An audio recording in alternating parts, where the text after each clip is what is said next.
भारत और पाकिस्तान दोनों एक ही साथ आज़ाद हुए और उसके बाद दोनों ने ही अपनी अपनी अलग अलग राहें पकड़नी शुरू की। भारत तो आज के दौर में विश्व गुरु के तौर पर देखा जाने लगा है। भारत चांद तक पहुंच गया, लेकिन पाकिस्तान आज एक आतंकिस्तान और हाथों में भीख का कटोरा लिए घूमने वाला एक ऐसा देश बन गया है जिसको लोग कर्ज भी नहीं दे रहे हैं। और यही वजह है कि वहाँ की स्थितियाँ बद से बदतर हैं। वहाँ के लोग जो हैं वो भी अब इस बात का कंपैरिजन कर रहे हैं और ये कह रहे हैं कि देखो भारत कहाँ पहुँच गया और हम आज भी हाथों में भीख का कटोरा लिए इधर से उधर घूम रहे हैं। अगर हम लोग आंकड़ों की बात करें तो वहाँ की आर्थिक स्थिति बद से बदतर है। जो बेसिक एमिनिटीज़ हैं, जो बेसिक सुविधाएं हैं, वहाँ लोगों को नहीं मिल रही हैं। और वहाँ जो चीज़ों के दाम हैं, चाहे वो तेल के दाम हो, चाहे आटे के दाम हो, वो आसमान छू रहे हैं। और वो सिर्फ इस वजह से है क्योंकि वहाँ की नीतियाँ जो हैं वो सिर्फ और सिर्फ आतंकवाद को बढ़ावा देने के लिए खर्च किए जाने वाले पैसे की वजह से है।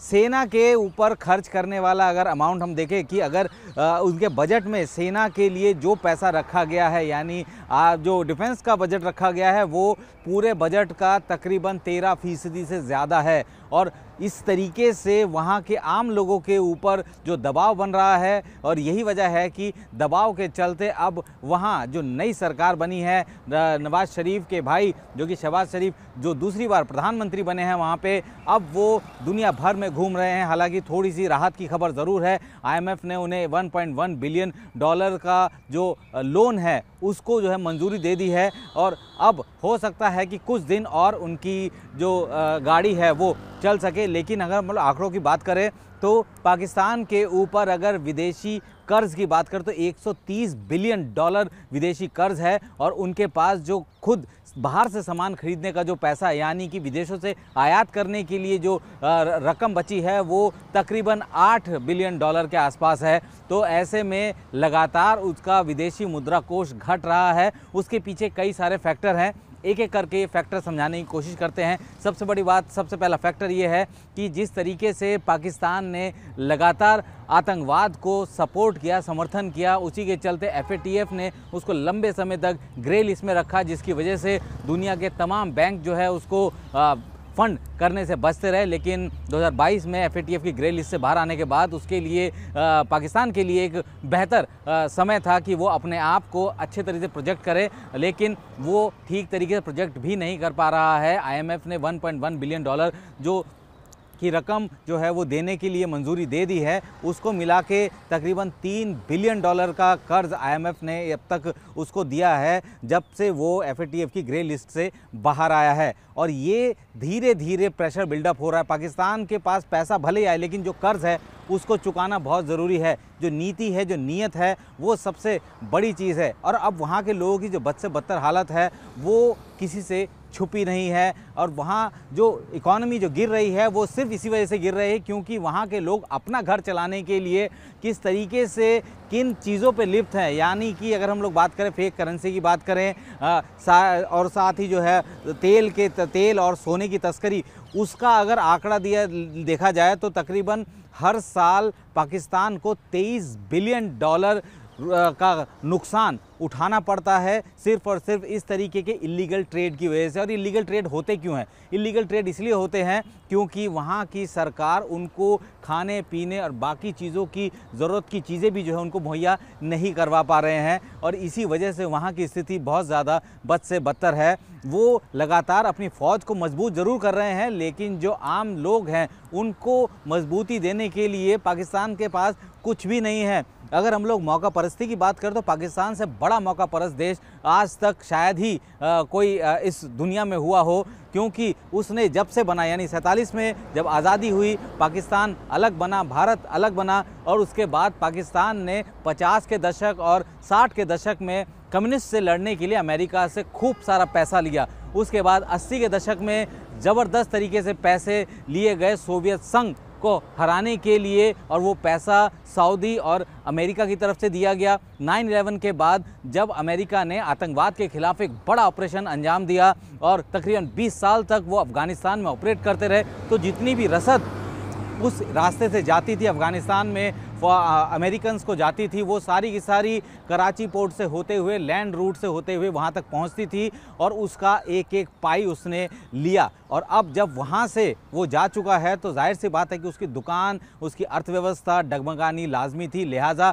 उसके पास एक और ऑप्शन आया, चीन। चाइना ने एक बड़े प्रोजेक्ट यानी BRI प्रोजेक्ट के तहत CPEC जो है उसको पाकिस्तान के ज़रिए ग्वादर पोर्ट तक ले जाने के लिए खूब पैसा इन्वेस्ट किया। लेकिन हालात ये है कि वो उस प्रोजेक्ट में पूरी तरीके से सपोर्ट नहीं कर पा रहा है। सपोर्ट किस तरीके का चाहिए? सपोर्ट चाहिए सिक्योरिटी का। सिक्योरिटी वहाँ पे नहीं मिल रही है। चाइनीज़ जो जितने भी इंजीनियर्स हैं उन पर अटैक हो रहे हैं बाकायदा। वहाँ छोटे छोटे जो ग्रुप्स हैं वो उगाही तक कर रहे हैं। तो अब इस तरीके से मौका परस्ती के चलते जो है वो एक टाइम तक एक मुश्त पैसा तो ज़रूर ला सकता है, लेकिन लॉन्ग टर्म इसके पास वो गोल नहीं है। तेल की बात करें, तेल का 80% जो टोटल जो खपत होती है उसका 80% पाकिस्तान विदेशों से लेता है, बाकी 20% के आसपास इसका खुद का जो है एक्सप्लोरेशन है। तो वहाँ भी ये जो भी स्थितियाँ बनी हुई है उसमें भी बड़ी संख्या में ईरान की तरफ से जो इलीगल जो तेल है, यानी कि जो भी तस्करी करके तेल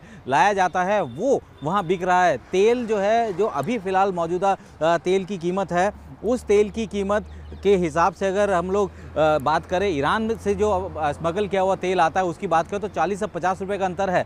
और ये सिर्फ गलत तरीके से या छुप के नहीं बेचा जाता, बल्कि वहाँ की सरकार के नाक के नीचे हर प्रांत में पूरे आउटलेट के साथ ही जो है इस तरीके का तेल बेचा जाता है। और इसी की वजह से वहाँ के लोगों की इनकम भी है, वहाँ के लोग अपना रोज़गार इसी से चलाते हैं। पावर सेक्शन, पावर डिस्ट्रीब्यूशन बहुत बुरा है, जिसकी वजह से वहाँ इंडस्ट्री डेवलप ही नहीं हो पाती है। और जिस तरीके के वहाँ के हालात हैं तो वहाँ पे विदेशी जो फंडिंग है वो नहीं आ पाती, चाहे इंफ्रास्ट्रक्चर की बात करें, चाहे किसी दूसरे तरीके की बात करें। एग्रीकल्चर पर ये निर्धारित है, लेकिन एग्रीकल्चर लैंड की बात करें तो जितने भी ऐसे सेना के प्रमुख वहाँ से रिटायर होते हैं, जब रिटायर होते हैं, अगर वो 2 पोस्ट से रिटायर हुए यानी चीफ ऑफ स्टाफ कमेटी और आर्मी चीफ, नेवी चीफ या एयर चीफ के हिसाब से अगर रिटायर होते हैं तो उनको 90 एकड़ ज़मीन दी जाती है जो कि उन्हीं के पास होती है। तो ये जो डिस्ट्रीब्यूशन है ये भी कहीं ना कहीं एक कारक बन रहा है। फ़ौज के ऊपर बहुत ज़्यादा खर्च किया जाता है और इसी वजह से वहाँ आम लोगों तक